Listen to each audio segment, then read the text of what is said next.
We like to call it the Supernatural Hour. And now, our hosts. All right, everybody, welcome to another episode of the Supernatural Half Hour. But first, before we get into anything, I'm Tim. I'm Raven. Chad. We wanted to talk about the Stanley Hotel this week and a little bit about our experience there and kind of why it's haunted or what goes on at the Stanley Hotel. So, as most people already know, starting out with this, if you've ever not lived in a box, I'm pretty sure you've heard of The Shining, the book, the movie, and the miniseries. The book was written originally by Stephen King, and it was after he had, I believe he was going to spend the winter there, or he was spending the night there or something, and they were kind of closing up the hotel for the winter season, and just the creepy vibes and feeling he got from the hotel gave him the inspiration to write The Shining. Now, if you've only seen the movie and never read the book, I can tell you right now, the book is way scarier and more gruesome than the movie. You mean the book is better than the movie? Yes. Never would have thought that.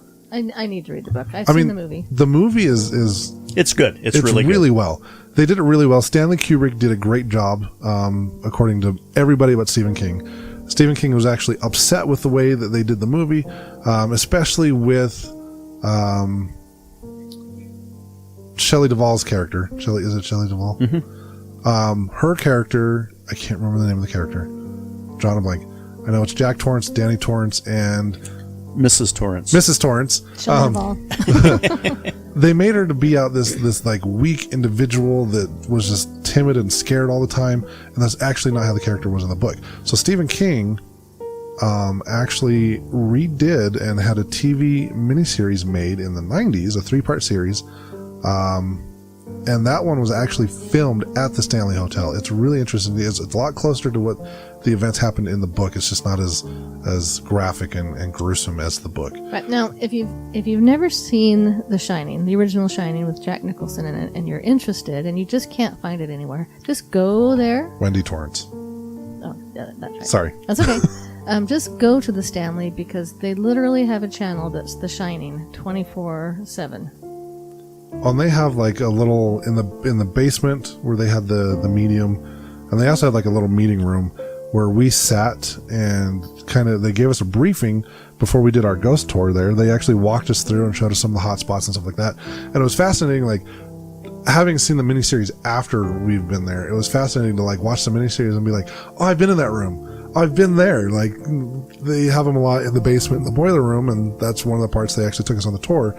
And the main office area in the miniseries is where we sat and where they started the ghost tour.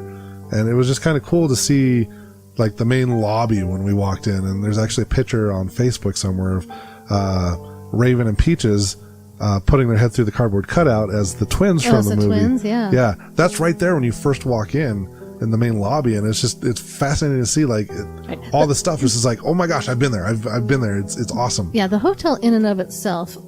So it's in a little town in Colorado called Estes Park. And when I was in high school, I was in a bagpipe band, and they actually have a bagpipe competition there right around Labor Day, I think.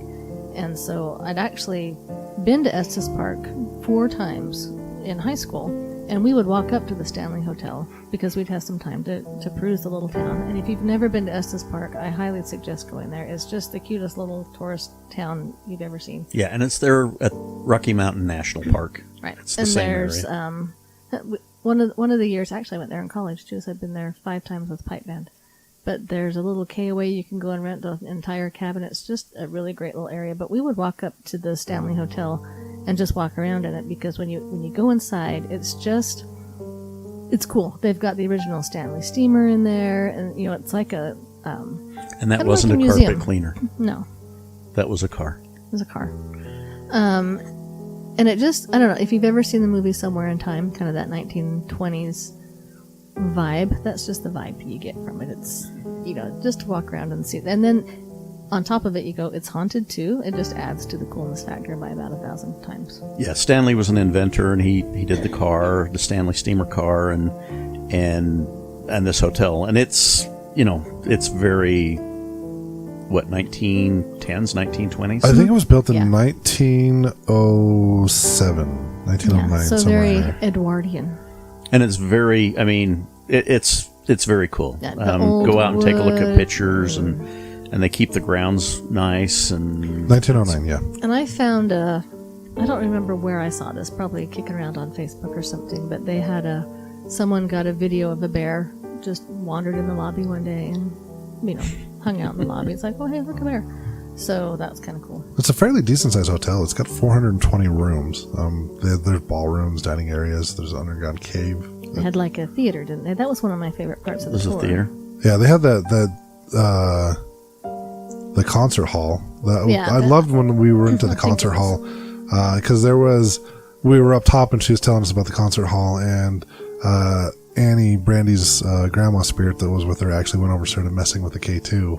And the tour guide was like freaking out. She's like, we never get activity up here. And Brandy and everyone on our team was just kind of in the corner laughing because we knew what was going on. Like, we know who that is. Annie did some door shutting too, didn't she? No, that was actually the spirit that lived there. Oh, okay. Yeah. I had that, and I was so frustrated with that. I actually had the door Excuse me? closing on video. And when I tried to upload it to Facebook, I'm like, upload, and my phone said, you want to discard this video? Like, I was trying to upload it, not delete it. I didn't hit delete anywhere. It's like, do you want to delete this? And I said, no. And it's like, video deleted. So it was really weird. That is weird. Like, I didn't try to delete it or anything. No, and my phone just kind of did something and deleted the video. And I saw that door swing open. That was It really cool. was really cool. Now, what was it it was either in the theater or in the assembly hall, but there was something that they had us do with suckers. What was that? Do you remember that? I don't remember that. I do remember the mirror that they had to stand in front of. It was something about suckers, and you'd like the little dum-dums. And I think if you sat it on the ledge or on the stage, the spirits would come and push it over. There was a lady on our tour who played the piano really well, and she played, and that was supposed to be a trigger for some of the spirits that were there. If you go on the ghost, investigation there, they do really some cool stuff, and the spirits there are quite active. So it was a lot of fun, I thought. Yeah, and the funny thing is, like, in the movie, it's not in the book or in the miniseries. There's no twins, but in the movie, there's a set of twins, and I find that interesting because when we were there and you guys were doing the investigation, there was actually a set of twin spirits there. They were actually teenage boys. They weren't little girls, but they were, if I remember correctly, kind of mischievous dicks. And I believe there was a bunch of other spirits there as well. But those are the ones that I kind of remember standing out the most is the fact that there was actually a set of twins in the hotel. Now I've got this list here, and I've forwarded it on to both of Chad and Raven here if they open up their Facebook messengers. But I'll start this out while they're pulling that up. But this is just kind of a list of the top 7 haunted areas in the hotel. And we'll start off with number 1, which is room 217. Now, 217 is actually the room that Stephen King and his wife were staying in when they were at the Stanley Hotel. Now, it says when they arrived, it was like I said, it was closing down for the season, and they were the only ones staying overnight. It says they ate dinner in an empty dining room, and there was pre-recorded orchestra music that was playing over the system. After they ate dinner, they went up to their room, 217, and it said it was very spacious, and it was kind of creepy. It was very eerie. And this room, obviously being 217, is located on the 2nd floor. No, he ended up waking up in the middle of the night, and because he had this nightmare, basically, that his 3-year-old son was being chased through the corridors, and he was screaming. This woke him up out of bed. He kind of got up real quick. After he realized it was a dream, he ended up going out on the balcony, lighting up a cigarette, and writing the book, or at least starting writing the book. I don't know if he finished it there, but this room is also thought to be haunted by someone named Elizabeth Wilson, or Mrs. Wilson. She was the hotel's head housekeeper during a storm in 1911, and she was injured during an explosion as she was lighting the lanterns in room 217. Now, she ended up surviving, though she broke her ankles, and her spirit seems to be a regular in the room. Guests have reported items moving, luggage being unpacked, and lights being turned on and off. And Mrs. Wilson, I guess she's also old-fashioned. She doesn't like it when unmarried guests shack up together. So some couples have actually reported feeling a cold force come between them. Now, one of the biggest myths about this room is that it's never available. That's actually, according to this, is not true. You can actually book that room and stay in it if you'd like. It's probably not available because it's probably booked up. Probably, if you can book it up enough in advance, I'm sure you can get it. But, right. But if you just go, I'd like to get 217 when you walk in, probably not. Yeah, probably not going to happen. Do you guys have the list, or? Yeah, I've got it. Want to go with the next one? The vortex. From an architectural standpoint, the staircase between the floors is the hotel's main guest house is a stunner, but the area has also been dubbed the vortex, a natural spiral of energy. It's also known as the rapid transit system for ghosts that are known to haunt the hotel. And that was a really neat area, that the stairways in the hotel. It was. The whole hotel is fascinating. Now, you guys actually got to stay in the main hotel. Mm-hmm. For whatever reason, I went to check in, and I had actually booked my room that Monday before we left. We left on a Friday. I booked it on Monday. I got lucky, got my own room. And when I got there to check in, they had actually upgraded my room to a suite, and I stayed in a separate building. In the annex or whatever it was, yeah. I was off in the VIP building, basically. Because I remember we got the continental breakfast and nobody else did. We got the nice building, or the newer building. You either get breakfast or in the... Or Ghostas. Or Ghostas. So you don't get both. So if you look at a picture of the front of the hotel, this place is beautiful. It's gorgeous. So there's a big turret right in the center, and if you look off the turret, there's some. I could have told you what kind of windows there are just a second ago, but the windows that kind of stick up on the top of the. Well, there's a name. Honestly. Dormer windows. Thank you. If you look at that, I think our room was the one. I think we were the dormer window room, just one left of the main turret. If I remember right, or it might have been the room below that, but it was pretty cool. We had a view right out the front. So I do know that. So you can I think you can book it to hunt on your own, but we didn't. No. So what they did at the time was they had a team that would do the investigations. And unfortunately, when we went, the team was out somewhere else filming a documentary, and they weren't going to be back until the following month. So we just did the tour. I believe since we've been there, and I don't know, I haven't really looked into it since, but I do know that shortly after we were there, they stopped doing any paranormal investigations. They continued doing the ghost tours, the guided tours, but as far as letting people actually investigate the hotel, as far as I know, they've actually shut that down. Okay, so we went on their tour, and they took us around and showed us all the hot spots. And but they can't stop you from investigating in your own room. I know, it's just where I was Or going. walking around with the K2 meter and your dowsing rods. And yeah, so when they were done, we kind of did our own little clandestine investigation on our own, just up and down the hall. And it seems like we put some Skittles or some M&Ms behind one of the couches in the hallway to see if, and I think they got moved. Do you remember that? I don't remember. I actually didn't do that investigation with you. You guys all came play Cards Against Humanity in my room. And I've never laughed so hard. And then I believe y'all left and went and did the investigation, Brandy, and I just kind of chilled. And then we went in our room and talked to some spirits. I think we talked to the twins. Are you sure, Brandy? I thought Brandy was there telling us what they were saying. I don't know. She might have. I don't remember going back over to the main building, so she might have gone with you guys. And I know she told you what was going on. Right. I know you also had Brandy Bulow there with you. That's right. Anyway, but somebody was with us. It's been like 5 years. It was 5 years ago, so the details are a little hazy. The fact that I remember we were even there is pretty good. So anyway, one of the things on this list they talk about is the concert hall. We've already touched on that a little bit. But it's interesting, if you look at it, it's a beautiful room. It's got the hardwood floors. It's got pillars on the wall with great big windows, lets in a lot of light. Sometimes when you think of a concert room, you think of it kind of dark, but this is very bright and white. There was something to do with the lights in that room. The spirits like to turn the lights on and off in there. I think that's through a lot of the hotel. But there's also a balcony, and the picture I'm looking at, they've actually taken the picture from the balcony, and when you go on the tour, I think up in the balcony is where they did the sucker thing. You set the sucker up and it would come and it would push it over. And then they took us down onto the stage and talked about the piano a little bit and And I think they said that one of the spirits even tried to play the piano because sometimes they could hear some notes or two that wasn't supposed to happen. So one of the spirits that they say is there in the concert hall is Paul. I guess he's one of the well-known ghost hauntings in Stanley. I guess he was a jack of all trades around the hotel. Part of his duties, he enforced the 11 p.m. curfew at the hotel, which could be why guests and workers hear him saying "get out" around late at night.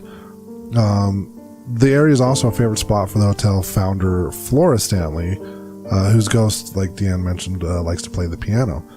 Some of Paul's antics, I guess a construction worker reported he felt Paul nudge him while he was sanding the floors, and tour groups on the Stanley Ghost Tours have reported he flickered flashlights for them. Mm-hmm. Now, one of the ghosts that she tends to hang out in the concert hall the most, her name is Lucy, and they think that she's a runaway or a homeless woman who found refuge there. And it's pretty. If I was a ghost and wanted refuge, I'd much rather hang out in the concert hall. Is that the one that they said was from like the 1970s? It's said that they're not quite sure about her pre-death connection to the hotel, and it doesn't really say when. But she entertains requests of ghost hunters. She's one that will really, if you put flashlights out, she likes to. She's quite active. She's quite active, and she's very cooperative. She's like, oh hey, yeah, I'll help you. So she's helpful. She's nice.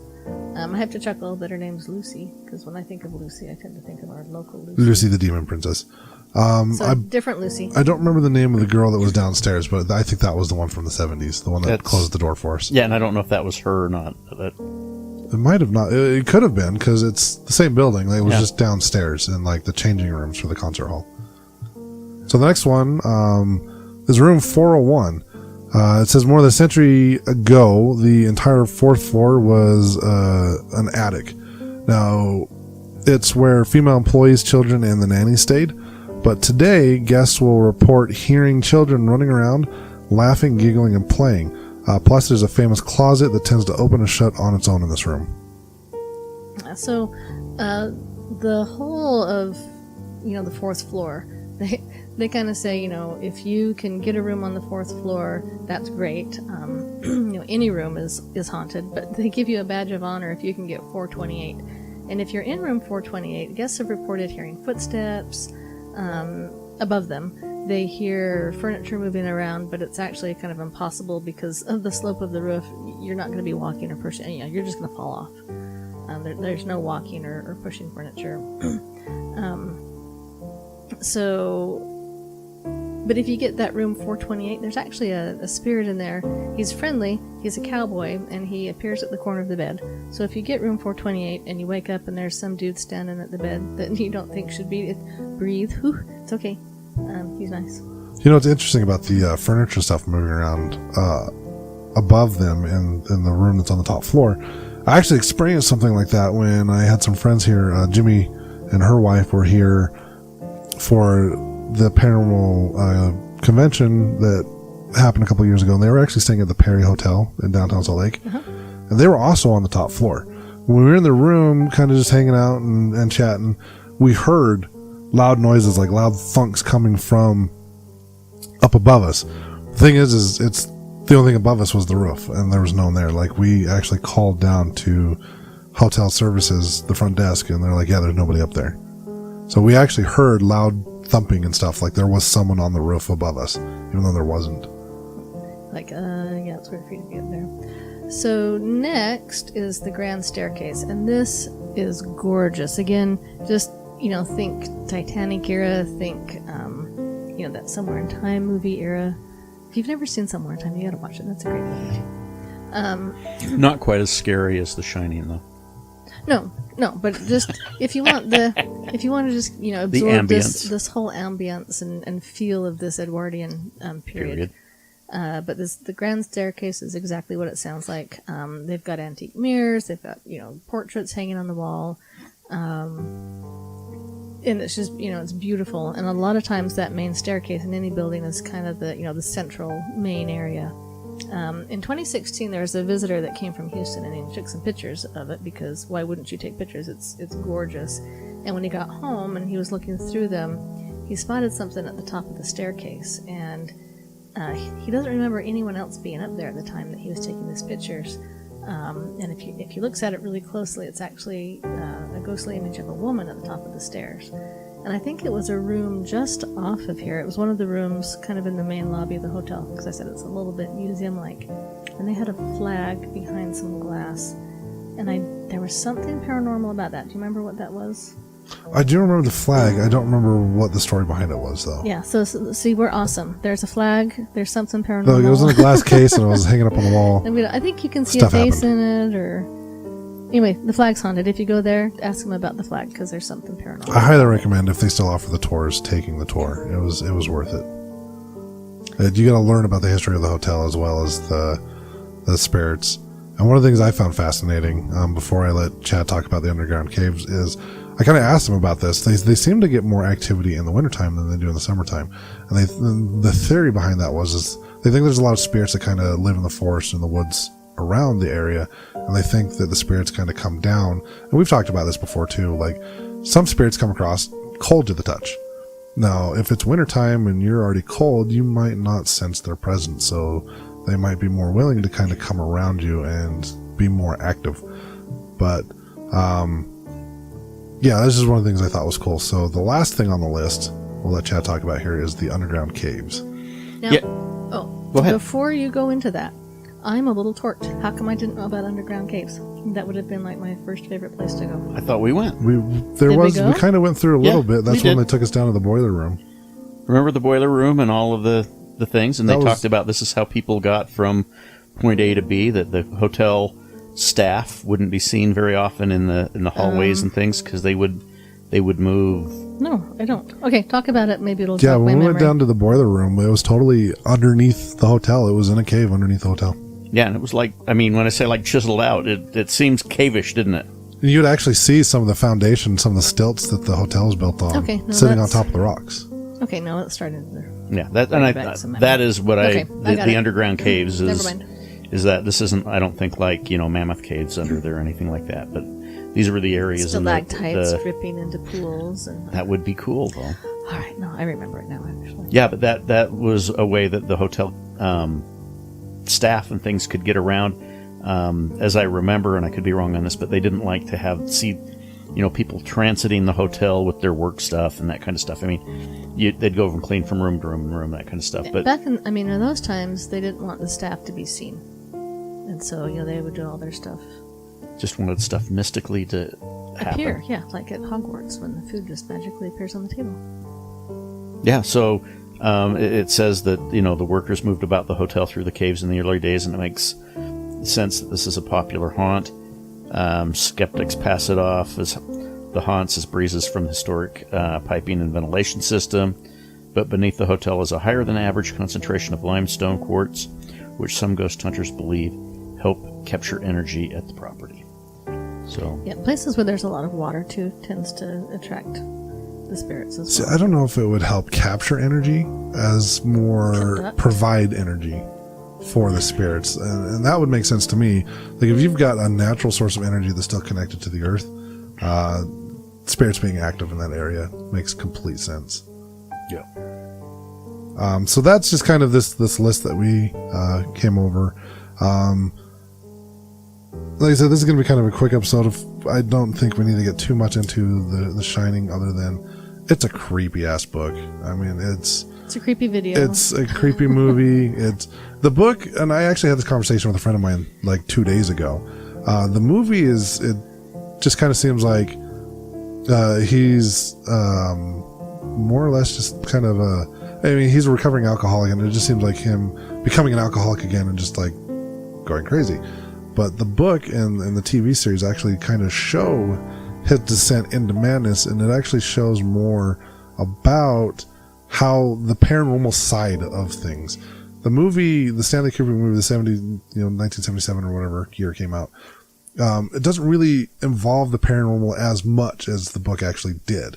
There was so much more to it. I mean, like you did see like scenes where he's in the hotel or in the bar and Drinking he's being served with drinks all and the stuff dead like that. people. Yeah, but there's a lot more to it. Like Danny actually saw things. He wasn't just talking to Tony. Wasn't just his imaginary friend. He talked to his finger to, like in the movie, Tony was like a legit spirit. It was kind of like a spirit guide that helped him out. And so the creepy factor and the fact that there was just so much paranormal stuff, like the hedges.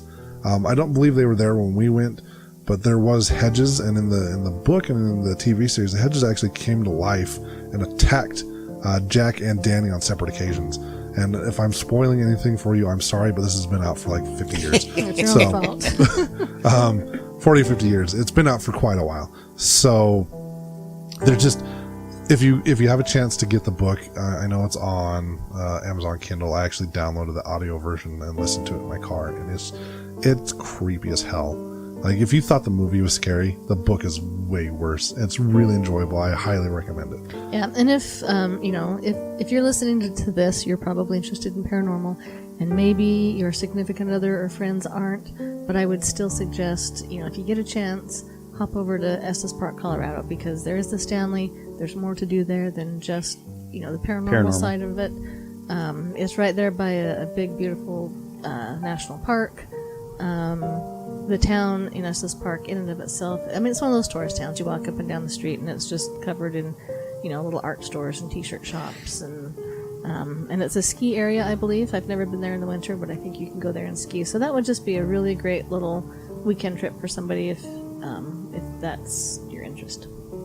Yeah, it's a great little. It's just kind of like a resort town, yep, more or less, tucked away in the middle of Estes Park. So. Up the canyon. And if you go really cool on Labor Day weekend, I don't know about this year because of the COVID, but they've got a really good Highland Games, a bagpipe competition there. So if that's your thing too, I would go Labor Day weekend. No paranormal news this week or Stone, because we were just kind of thrown together and wasn't our originally planned topic. Yeah, it's our supernatural 45 minutes. Supernatural three-quarters of an hour. So, hope you enjoyed this episode. We look forward to bringing you another one. Yeah, look forward to our next episode on torture devices. I want to make some comments, but we'll wait for the actual episode. And do remember about our paranormal investigation at the Merker Cemetery on the 19th at 7:30. Go to advanceparanormal.com to get tickets. We're hoping to get a number of people there and have a fun investigation. Yep, it'll be fun. That's a fun venue. All right. Until then, we'll see you on the next one. See you next week. Bye. Peace out, butterflies. You've been listening to the Supernatural Hour at AdvancedParanormal.com. The Supernatural Hour is part of the Radio Ronin network found at RadioRonin.com. Copyright 2021 by Advanced Paranormal Services.